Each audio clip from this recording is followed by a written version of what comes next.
Bayangkan sebuah dunia di mana internet bukan lagi milik raksasa teknologi, tapi milik kita semua. Itulah Web3, dunia desentralisasi, peluang tak terbatas, dan inovasi tanpa batas.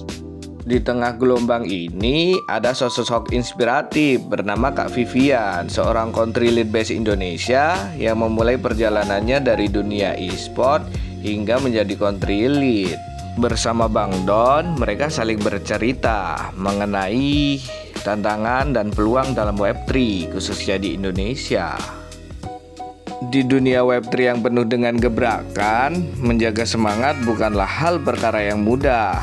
Kak Vivian pernah bilang, nggak setiap hari kita bangun dengan energi 100%. Kadang hidup terasa seperti game di level yang sulit, tapi rahasianya adalah komitmen. Mau jadi developer blockchain atau bikin proyek di BASE, bisa mulai dari langkah kecil. Contohnya, kalau kamu suka webinar, ya kamu ikut webinar. Atau kalau kamu suka artikel, ya kamu baca artikel. Atau kamu juga bisa ngobrol dengan komunitas. Ya, itu semua bisa membentuk kebiasaan yang bikin kamu terus maju. Dan soal komunikasi, itu cuma soal latihan. Kak Vivian dulu juga grogi ngomong di depan orang, di depan atasan, tetapi dengan jam terbang, event demi event, obrolan demi obrolan, dia jadi jago. Jadi kalau kamu takut salah, ingat setiap pro juga pernah menjadi newbie. Seperti itu, kata Kak Vivian. Kak Vivian juga nggak lahir dengan buku panduan Web3 yang langsung ada di tangan. Dia memulai dari dunia yang jauh berbeda, yakni dunia e-sport. Bayangkan, dia founder UKM e-sport di kampus, lalu jadi general manager tim e-sport. Dari situ dia iseng buat nyemplung langsung ke Web3. Karena ada persamaan, yakni suka membuat event katanya. Nah, sempat mau balik lagi ke e-sport, tapi takdir berkata lain. Saat interview, dia malah diterima lagi di Web3.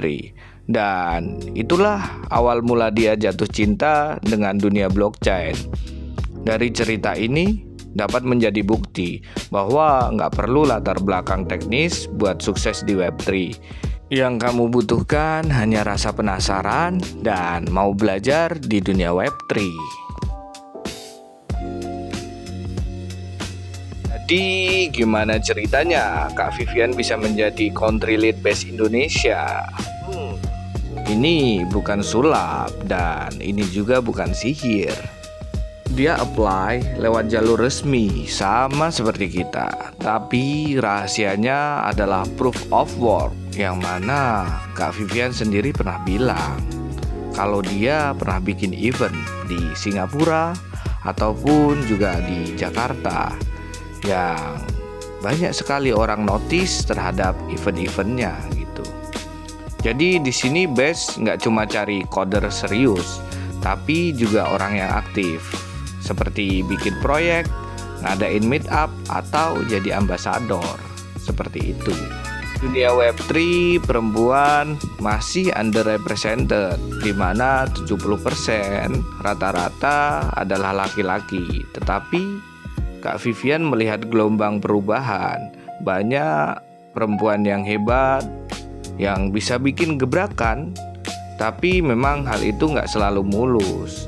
Sebagaimana Kak Vivian pernah dapat komenan, "Loh, kok country lead-nya cewek?"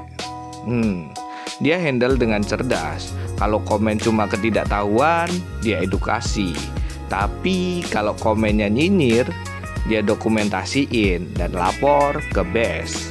Yang mana di BASE sendiri lingkungannya aman buat semua orang dan laporan ditanganin serius, jadi lebih inklusif dan lebih nyaman.